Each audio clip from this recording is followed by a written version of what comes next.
Hey, Fanboy Nation. This is your pal Daffy Duck, and you're watching. You're watching. We're watching. You're watching Fanboy. Fanboy. Fanboy. Fanboy. Fanboy. A fanboy, etc. FanboyNation. Dot. I assume Tom.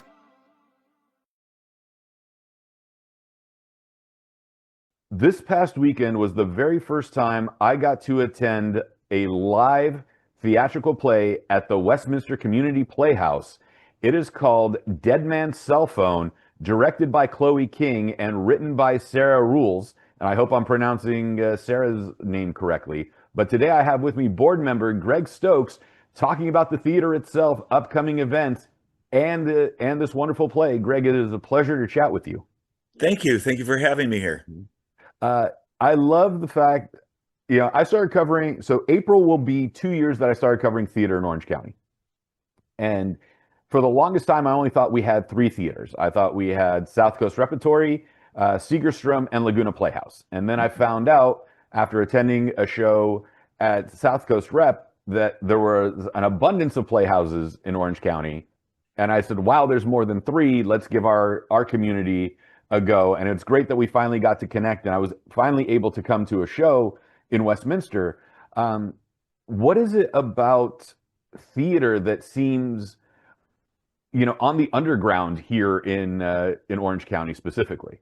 Well, I think we have this population in Orange County that will go see theater, but they don't know about like our local community theaters. They tend to get, hidden a little bit, or getting the word out to our communities that are available.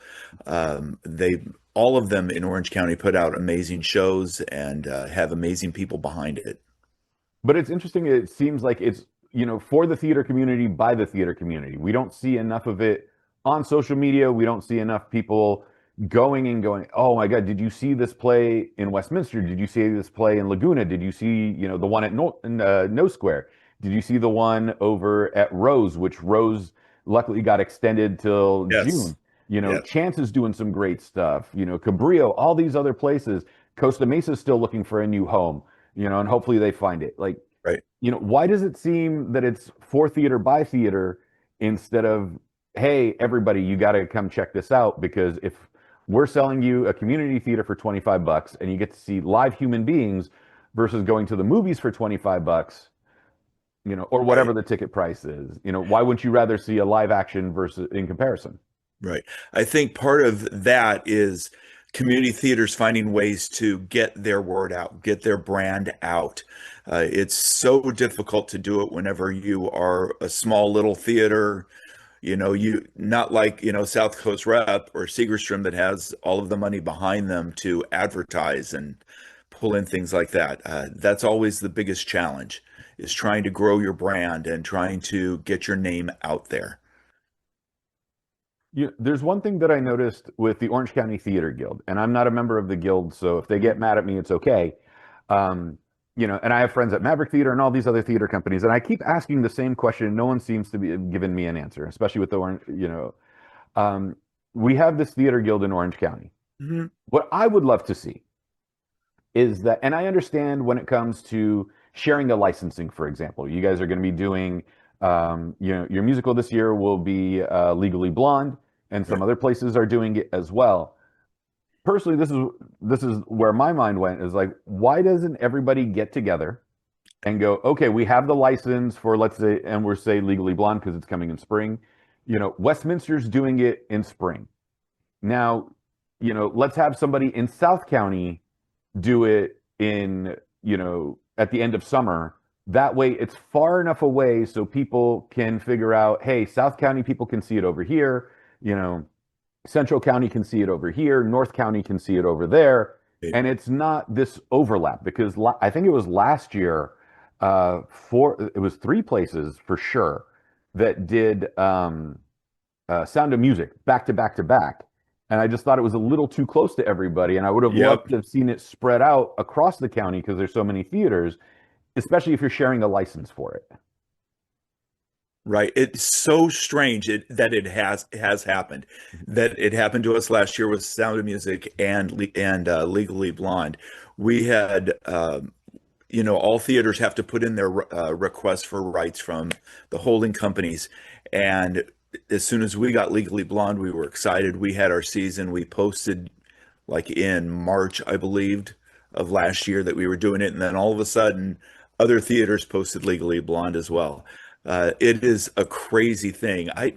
I think the problem is all of us as theaters are looking for what to do. Right. We put in our information to those, holding companies or right companies, and then we get it, and then we just go forward. It's I don't know. I kind of agree with you. I don't know why we don't do that. We tend to look at more of us as a theater before we look at us as Orange County. And different theaters create their seasons at different times. I see. I think that's another problem as well. It's not a problem, but I think that's one of the causes for this situation. Like before we get into the theater itself and Dead Man's Cell Phone, with a nosy little white woman that gets way in over her head. I'm a huge professional wrestling fan, and professional wrestling fan is live theater, whether people want to admit it or not. Right. And in the old days, the National Wrestling Alliance had what was called territories. And I look at the Orange County theater scene as each theater being its own territory. And they would come together and go, okay, so territory A has the world champion right now. So we're going to send over here territory B, the United States champion. Over here, we're going to send these guys. And we're going to have the stories intertwined, yet independent. So that way, the champion in this territory is a bad guy, but he can't be the good guy over there if he's the bad guy over here. Right. So we have to have that consistency. So that's why I kind of was hoping the Orange County Theater Guild would kind of get all of you together like the heads of state and go, all right, this is what we're planning on doing, who's going to do what, and who really needs the show more than the other. So this is just the outsider giving, right. Questioning, not like imposing and telling everybody's wrong. It's just how my mind works. Yeah, and I think the Theater Guild is improving itself and growing and changing as well. I've been to a couple meetings within the past year, and we do the same thing with they do well, I won't go into that one, but sorry about that. But going to those meetings, and we're having much more open discussions. So I think that could be something that is further down the road as we're developing. The Guild, I think, has been a great idea for our community because we are starting to make connections with other theaters instead of just being a little lone wolf out there. And we also, you look at all of our programs, we advertise all of our theaters within our programs in Orange County. Same thing with the thing I was going to tell you is all the theater directors, we will meet once or twice a year and have like an open audition. Any actor that would like to can come in, and they do about 2 minutes of an audition, whether it's singing a couple songs or a couple monologues, mix and match with that. And so then that way, some of the directors from each of the theaters get to see each other and see the people from Orange County that might not know where to go to audition as well. And there is a lot of talent here, and you guys definitely brought the talent. I still even have the playbill in hand, from Sunday's show. And how did you guys come about Dead Man's Cell Phone and wanting to put this one on? Well, one of the things about Westminster is we tend to do a lot of traditional type of theater because that usually does well. It opens yourself up to a general populace to come see the show. I'm the chairman for the play selection committee. And last year when we were looking at stuff, I kind of put forward, I said, you know what? Let's take a risk. Let's do something out of the box, which Dead Man's Cell Phone is definitely out of the box when it comes to a play. Sarah Rule is an amazing playwright. I've always loved her stuff. So I kind of put forward Dead Man's Cell Phone because if you know Sarah Rule or Dead Man's Cell Phone, you might want to come see it. And it's also a great title. You're like, what the heck does Man's Cell Phone mean? That's why we kind of put it forward this year, is just to take a risk. We kind of have a very safe season this season. A couple shows that should sell well, a couple others that may not be known. But we kind of decided to do that. Every couple years, we try to do that. A couple years ago, we did a show called Fuddy Mirrors, Mhm. which is another odd, sort of strange little play. And so that's why we stepped forward with Sarah Rule's Dead Man's Cell Phone. I loved Chloe's direction. I will send you my review after it goes live. That way you have it. Chloe King's direction is that even in the set changes, it was so choreographed that it felt like it was a part of the story, not just set change, okay, next scene, set change, okay, next scene. Right. There was more to it than that. Yeah, and that, with that many scene changes and the scenes being kind of short, I know that was part of her idea. That's also one of the things with Sarah Rule is it's sort of like she gives you, as a playwright, this idea of expression and the ability to show it. And Chloe did a great job, seeing, I don't want to give away too much of the story, but the different people, the actors being part of the scene changers, get to give each other reactions non-verbally in the blue light, as we do scene changes. And I thought it was very clever. I think it really helps the story even more because with that play, silence is an important thing as well. It's not just the words, it's the reactions. It's how you get to see more of how people really feel.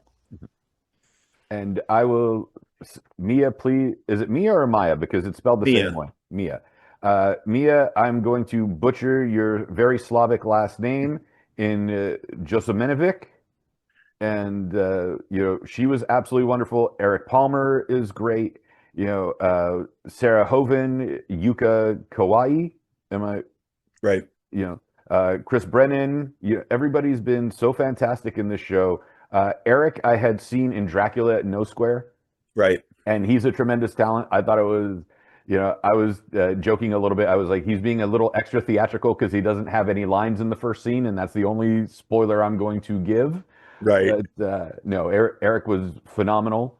And just when you got this cast of four core members to put on a play like this, how quickly did you know they were going to mesh? What did the audition process look like, especially for this show, since this is the one that we're talking about that's running Right. through the 25th?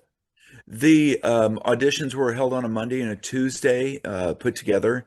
They had, as soon as they were cast, they had their little first meeting and read through, and Chloe took the time to explain her vision and, how she wanted the show to go. And you could see that the actors were all interested in this kind of, I want to say maybe a new way to approach a play, a new type of play instead of a standard traditional play. And I think that that's what kind of pulls them together is the uniqueness of the show.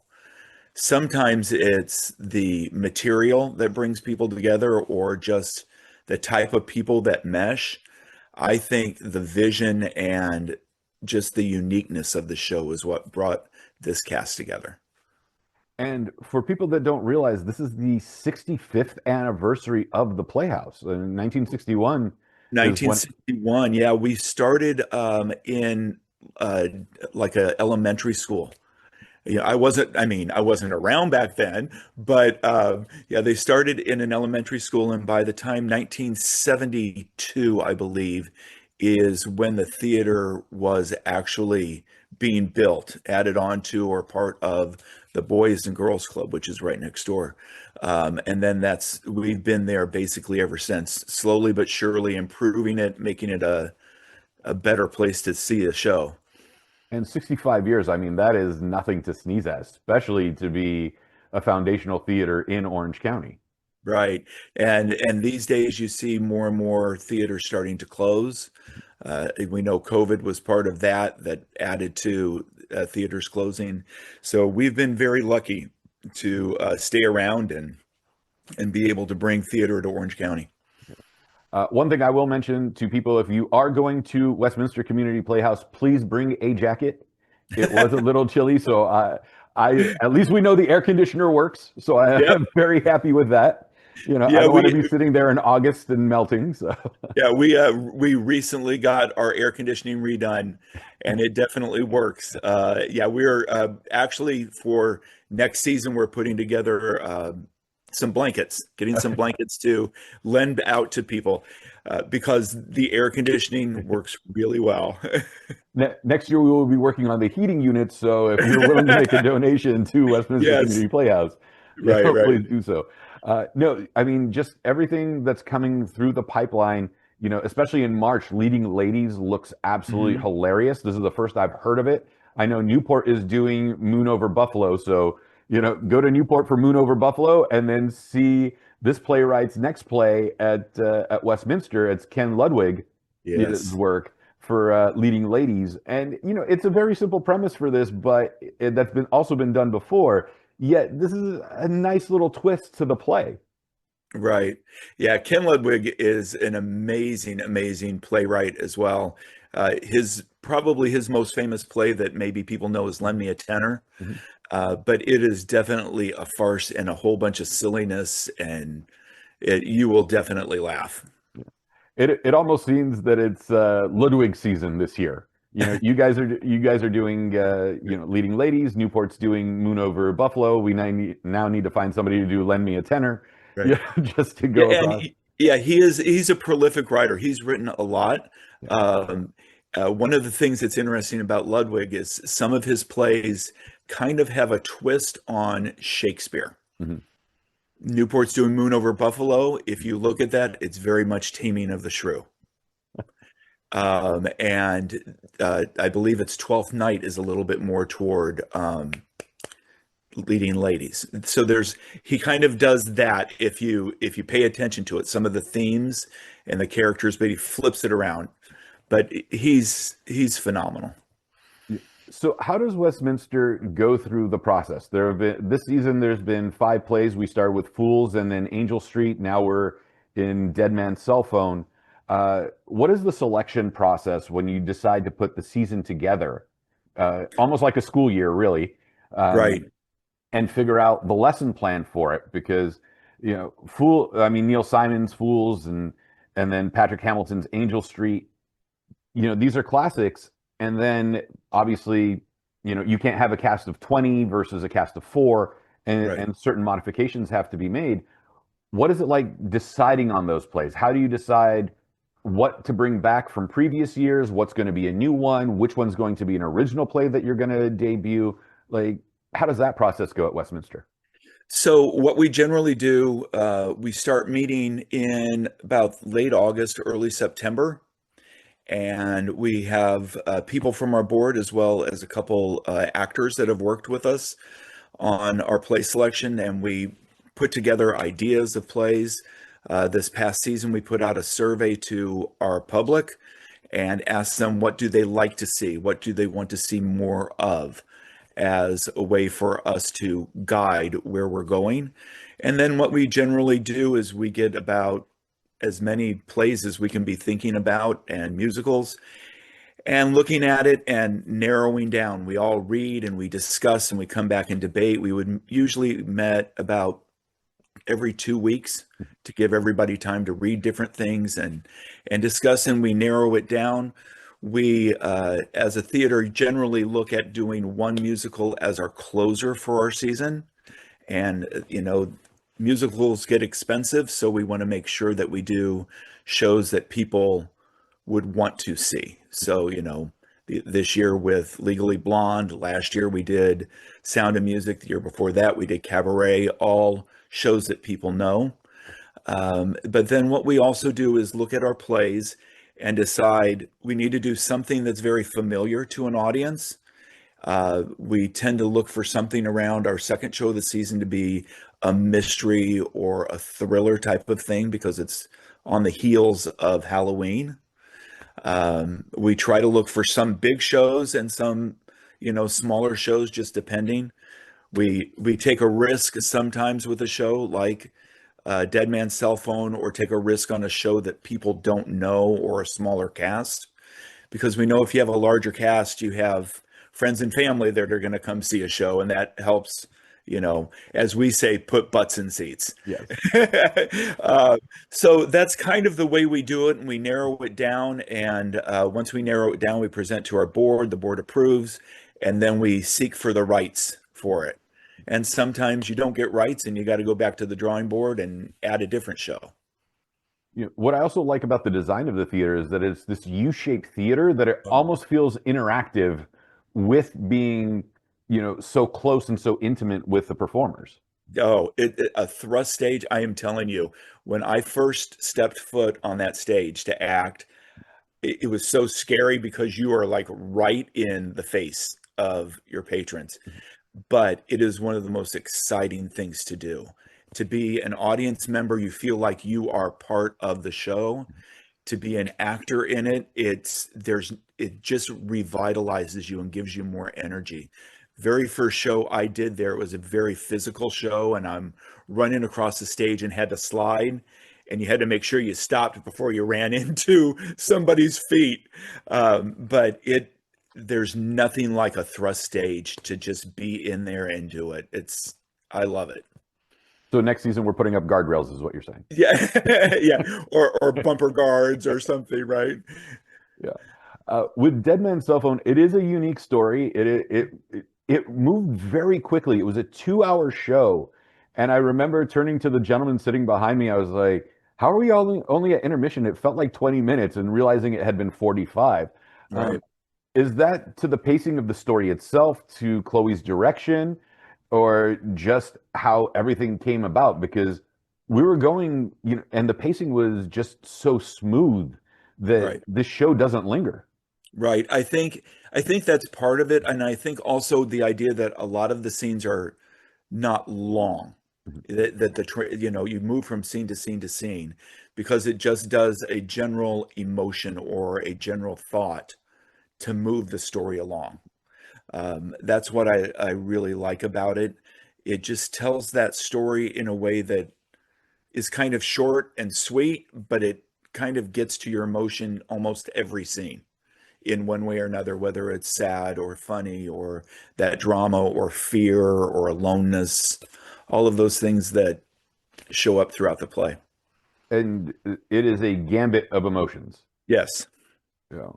Has there been a show that you've really wanted to do that you haven't gotten the rights to yet, or that you're in hopes of? And let's not jinx it, and Yeah. But I mean, is there one that's like, this is one we haven't gotten the rights to yet, and we've been trying for 6 years, for example? You know what? I'm trying to think of within the past couple of years that I've been on the board for 8 years, I think now, 6 or 8 years. I can't think of one we haven't gotten the rights to. I think one of the things we have to worry about is the constrictions of our space because of it being a small little theater. You can't exactly do like Hello Dolly and build a giant staircase that comes down. I think one show that we've always looked at and we want to try to do is Noises Off, which is another hilarious, crazy play, but it generally needs to be 2 stories. And in the second act, the set literally turns around, and we don't have that as a space to be able to do it. If we could ever have an ingenious way to do it, we would love to do it. There's always musicals that you want to do. Like, for example, Come From Away is, a very recent musical. Recently, it's now allowed for local theaters to do it, but everybody's going to be putting in for it, and there will be a huge competition for that. It's one of those that you're like, everyone wants it, so we're all going to have to do it, but it also gets scary when you realize that 2 theaters over is also doing it when you get the license. Yes. So, and that's what kind of bugs me, is you kind of understand that these licensing companies want to sell their product, but why don't they just say, you know what? No, it's already within a 30-mile radius being done within the next 3 months. We're not going to give you the rights. Yeah. So, there's those types of things that are going on. Understandable. And that's why I was saying, that's what I would love to see the guild do. Right. Is that if you guys are sharing the license, like, Cabrillo and South County versus you guys doing the same show, it's far enough away that, people don't have to figure out if they're going north or south. Right. Yeah. The theater itself, absolutely, it's beautiful, it's comfortable. Everybody was extremely welcoming yesterday. There was no ego of board members. I mean, everyone was willing to do their part, which I was appreciative of. And it's very rare to see that you guys all got along in person. It wasn't just politeness for the sake of politeness, you know. Right. It wasn't the I clapped for you when you won the award, even though I'm, green with envy. You know? Right. It how for a community theater, Westminster literally did feel like community. Yeah, we definitely are. We all are trying to work for this common goal. Nobody has that ego, as you would say. That's one thing that's great about it. Do we have our differences? Sure. Do we disagree on how something will be done? Yeah, it's just kind of like a family. We all do that. We all just dive in and do what we need to do. So it's a lot of fun. Recently, we just redid the entryway. You could see it kind of looking like an old library type of feeling to feel more welcoming. Before it was very white or very, we had part gray walls. We decided to, try to make us look unique and different and put in, ceiling tiles that are creative. And You definitely did give it color, and I did like yes. the nice touch of the lone coffee table, with the dead man's cell phone Right. upon entering the theater. Yeah, we've tried to do that with the past couple seasons. Is that little corner is kind of a perfect spot to do a little theme for the show. We are kind of hoping that maybe Pete guests would take a little picture, post it on Facebook, Instagram, things like that. It's a very nice setup. It's very comfortable. Parking was easy. I'm a big parking guy, and if I have Yeah. to circle the neighborhood 4 or 5 times, I'm just going to go home. Yeah, well, and that's our big problem. Sundays usually is our big day for our matinees and finding parking around there. We do have to conflict with the Buddhist temple and with the city. One thing that has been nice is the elementary school has kind of left their parking lot open, so that way there's room there as well. So we always try to tell people to make sure they get there a little bit early, not right whenever the time is for the show to start. Since the elementary school is right across the street, and I know that you do have a youth program, is there an outreach to the elementary school in partnering with them between Westminster Community Playhouse and the We elementary? Yeah, we have reached out to them. One of the things that's difficult is whenever you reach out to a school, you now have to reach out to a school district, and a district has to give you permission to go to a school. So, we've been trying to do that. Our youth program has been doing great. Last season, we did Adam's Family with kids, and boy, these kids love doing more silly and dark shows than just, happiness and light. These kids totally went for it.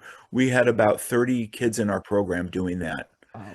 And our theater directors for that, both of them are on our board, just did a phenomenal job. With both of us having been educators at one point in time, we've seen the diminish of the trade and the arts, Yes. and now it's sports that are diminishing. And I wish I was the guy that was paid the $12 million to turn applied sciences into STEM and give Hmm. it an acronym. And now the A has been added for STEAM in the art aspect. Right. Um, Art is an expression, and some of us learn, like I'm an auditory learner, Hmm. and that's because I can't read in the car, and that was something my dad tried to get me to do, and there was a very bad reaction to motion sickness because of trying to read in the car with the book Right. bouncing, that turned me into an auditory learner. And there are people that are visual learners, and there are people that are able to read the manual and then build the shelf from there, or whatever it is.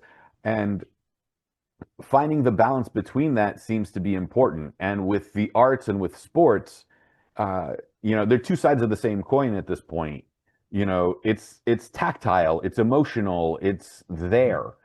How do we reincorporate that into education? And especially, how does that work with a youth program with you having been an educator? Right. And that is tough. In being a teacher, I taught drama there at my school for a while. Even that program gets smaller and smaller, and budgets cuts, those tend to happen as well. And they end up becoming a program that you almost have to self-sustain, getting those people there. I think just keep trying to get the word out, do shows that include kids, to get them there. One of the great things about our program is we've had some kids that have been with us for the past 4 or 5 years, but they will have friends that say, "Hey, just come do this. It's really fun. You don't have to know how to act. Just come. We're going to work on it." And I think as we make programs like a youth theater more welcoming, that you get that expansion there, and just try to get the word out about what's going on. I will be quite frank. I don't like to review shows with a lot of kids in them because I don't think it's fair to the Right, kids to be criticized. And every time I go to a show and there's a bunch of kids in there, I give the kids credit for it. When it's a mixed cast of adults and youth. right. I always think of the Funny or Die skit of the elementary school theater critic. I Yes, don't like that. I don't want to be that guy, but I want to be that guy for Halloween at some point. right. Yes, yeah, Yeah. I agree. And so, how do you guide parents that bring their kids to the youth program in, hey, we're having fun right now. We're not going for the Tony. We're not going to transition to film and put them in for Oscar category stuff. Let's allow them to enjoy the moment and express themselves and, find that balance between reality and enjoyment and theater. Right. We have been very lucky at our theater. The parents that have been involved are not really those type of parents of, young kids that want to become superstars type of thing.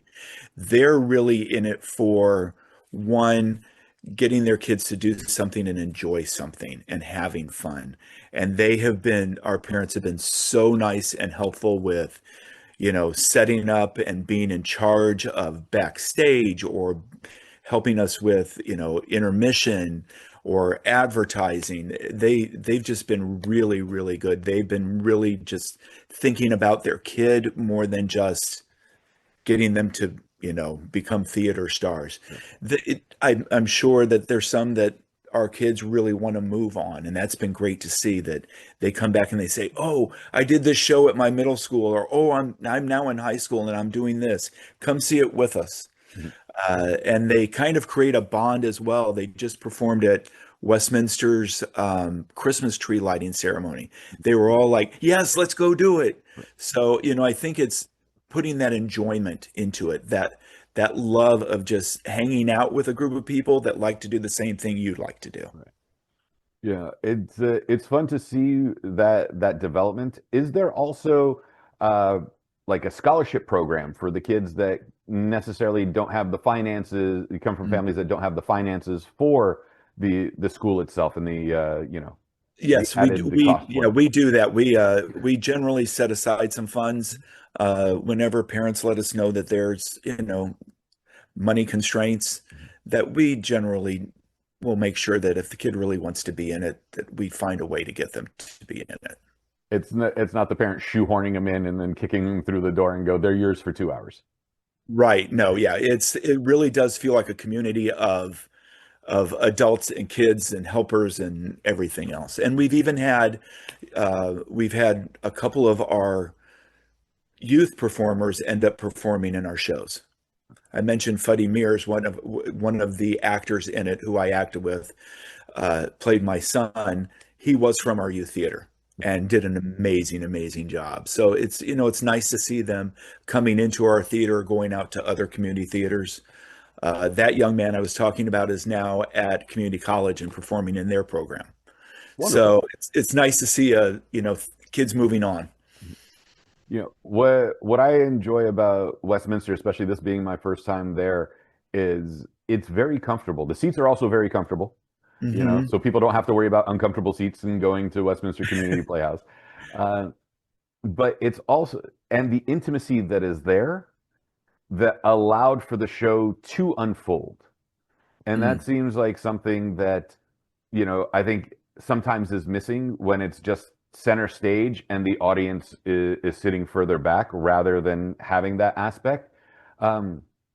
When you get to go to a show yourself, now let's put you in the Patreon seat Okay. of, a theater like yours where you're engulfed by the performance or by the performers and the audience, and then going and pulling yourself back. What would you like to see the way you guys do a show versus the way a different theater setup has it, where you're removed from being so intimate and close? Well, I think one of the things that I like about with this thrust stage and we're so close is it gives the actors a chance to turn, to move. Because in a, normal theater, you have to play out to an audience. This way, it gives us the freedom to move around and have backs to your audience. And the people on the sides get to see you in a different way than a person who's in the center. Um, I think that allows for more expression, a little bit more freedom, but at the same time, you have to be aware that you're playing to three sides instead of just one side. Um, it allows you also, if we ever break the fourth wall, some shows allow you to interact with an audience. That thrust stage makes it a lot easier because they're right there by you. We've had actual actors sit next to people and talk to them during a show that allows you to do it, which makes it really fun to do. But a regular proscenium stage is just, I think, we live in this world of TV. We live in the world of going to the movies that, you're kind of used to just seeing it straight on. So I think it's a natural habitat for us to be able to do that. I think with that, an actor has to show more expression because sometimes they're further away. So it has to, not that you overact, but you have to make sure that you are there with it because you got to get the audience on your side or against you if you're a villain. Yeah, and the interesting thing being so close is that we get to see the facial expressions, the little ticks, the little twitches, Right. personal mannerisms that we don't necessarily see from just the one dimension of sitting rows back. Right. Yeah, you definitely get to see all of our flaws, our wrinkles and everything else. So As things get to progress, I mean, 65 years is phenomenal. Going into the 65th year, so at the start of next season, right. will be the full 65. Uh, to be able to sit there and have that under your belt as a community, not only as a theater company, but as a community theater company. Right. Yeah. Does that give a sense of, I don't want to say responsibility, but like a little bit of push to go, we can kind of be the representatives in Central and Northern Orange County, because we're yeah, here for so long? right. Yeah, we would really like to do that. We want to really keep promoting our theater. Our problem is one, it's kind of hard to find. It's literally set in a community, so it's kind of hard to find it. To get our name out there, and we're slowly but surely trying to keep building on our reputation, and creating these amazing sets or doing unique shows. That's what we would really like to do. We're really looking forward to maybe doing not what we would call an alternate season, but besides our five basic shows is doing other things in between. This past summer, we did one of our actors has written a play. So we did a staged reading of his show, and hopefully somewhere down the line, we get to do it. I think it's a phenomenally written show. We are looking at doing maybe some cabaret type of things or improv, stuff like that where we didn't have to really use the set, to where maybe we could put up a curtain behind it and do maybe a couple weekend shows, things like that to do that. So that way we can maybe attract a different type of audience to our theater. The stage reading is actually a lot of fun. They really are a lot of fun. And I think, besides doing them to see how a show can be heard, I think it's a great way to also look at new playwrights, people that need a chance to hear their words, to hear what they should do with the show, things like that. I just love being able to do stage reading to promote, new playwrights. As a patron, let's put you back in the patron seat real quick. Okay. Is there a theater show that you will sit there and go, all right, I know we're running a show this weekend, but I'm going to take Saturday off just so I can see opening night of X show because this is the show that always hits home for me? Like, what show would I do that for, or do I do that? That what show you would drop everything to go see Oh, like opening night for? oh my gosh. Oh, oh crud. Um, let me think here. I'm not saying ditch your firstborn child's birthday. I'm just True. You know what? South Coast Rep is getting ready to do Who's Afraid of Virginia Woolf, Mhm. and it's just such a powerful show, and it is, just raw emotion that comes out. That's a show I've already got my ticket for that. Noises Off, I mentioned before, is probably one of my favorite comedies ever. Me as a patron, I'm willing to go see just about any show. Trying to think of a couple other shows. Um, mm, there's so many. Of Mice and Men is, it's a great Steinbeck show or book, but I have seen it on stage a couple times, and that's another something that gets to your emotion quickly and hard, and you build that empathy for a character. Whenever it comes to drama, that's kind of what I like. And is there a show that, when you see it on listed, you go, "Oh my God, this again?" Like one that you think should be retired? Oh my gosh, I probably shouldn't say. You can tell me um, off the record. It's all right. let's see. Um, I think it's just because I have a bias that I just don't like certain shows. Mhm. One of them is a show that I have done, and I've done it at a different theater, and we did last season, that I'm like, I've never cared for the show, and I even did the show for 8 weeks. So I was one of the leads in the show, and I'm kind of like, yeah, I'm over and done, but I won't say what it is. Well, you know how to bite your tongue because I'd sit there and be like, "Grease again?" Oh yeah, Like, well, and you know what? The problem with Grease is everybody wants to see the movie, and it's not the movie. The play is not the movie. It's the same ideas, but it's much darker than what you think that the musical is. see, I've seen the movie and I've detested the movie so much that I was just like, I don't even want to bother with the musical. Yeah, the musical has a lot of the same songs in it, and it's basically the same story, but it's not exactly the same. Okay, maybe I'll give it a shot. It's just one of those that I can't bring myself to. And then Annie was interesting. I finally got to see Annie, and it was very well done. And then one thing that sucked me out of the story Uh-huh. was she finally goes to, Daddy Warbucks' house. And he's like, "This child's never been to the movies. Let's go. Should we take one of my luxury limousines? No, we'll walk the 40 blocks." I was like, "You just took this poor homeless girl and made her walk 40 blocks in the snow? Like, really?" Yeah.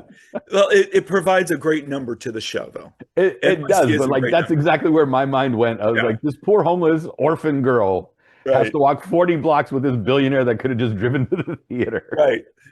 As we were talking, I will tell you the show that I would love for us to do, and I would go see anytime, is the new production of Clue. Hmm. I saw it up in LA when it was here. They've redone it. It's based on the movie, which is based on the board game, and I love that movie. I have it basically memorized, but I went to see it, and that would be a show that if they said it was, 50 miles away, I would probably drop things and go drive to go see it. It was a fantastic production. But it's once again that kind of, crazy, silly comedy offbeat. Right. And you want to play Colonel Mustard, let's be honest. Of course I do. Right. If we were able to do it, I'm ready for Colonel Mustard. I could probably put together the costume in about 5 minutes if I had to. Right. You're like, "Listen, I'm on the board. This is the one role that's not being auditioned. It's mine. Deal with Too bad we don't get to do that as a board. Right. Luckily, that's one nice thing is, some places, everybody does it. They have their normal people that come out and audition. But the great thing about Orange County Theater is just because you're on the board or you've been there before, they try to find the best talent first before a person from a board. Well, Greg, you guys are doing something right. 65 years. Dead Man's Cell Phone was a lot of fun. It's an emotional roller coaster. I'm still trying to figure out which. I know it's anti-cell phone, so Right. not necessarily anti-cell phone, but anti-cell phone addiction. Right. But some of the emotional stuff that goes on, and Mia's character Jean being a little too nosy, Right. and sometimes you need to mind your own business. But the one thing I'm putting in my review is that a man had to die in order for her to find a life, which I think was Yes. an interesting take. That is very true. And I think the idea of connection, I think, is another theme that goes through. And you see people within your life that you don't necessarily have a connection with that are part of your life. And then what does this cell phone do about our connections? Does it eliminate that closeness just because, we can respond via text and be done? Back before we had cell phones, we actually met people in person and talked to them. Right. You And we know, had payphones in we had order to right, call our parents to let them know we were going to be late and get yelled at for being late. So 100%. Yeah, I got in trouble for that a few times in my life. But this idea of connection, I think, is the underlying theme of all of it. And what happens, I think it's a very powerful show, and comes up with a unique ending. yes. And I won't say any more than that either. I don't want to give anything away. And I will say it is exceptionally well acted. The cast that you guys picked the right players for the right parts. They are pretty awesome. It's being the producer of the show, one of the producers of the show actually, to see them develop and create those characters has been really amazing to see it happen. I'm going to leave you with this, since the show will remind everybody Dead Man's Cell Phone running January 9th through the 25th, 2026. I enjoyed it thoroughly. Where, if someone hasn't been to the theater, why should they give the theater a shot? And if they're going to start with going to the theater, why does it need to be Westminster?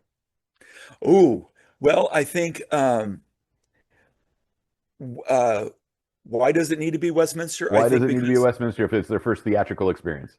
I think because we make it very accessible. For the most part, a lot of our shows are easy to jump into.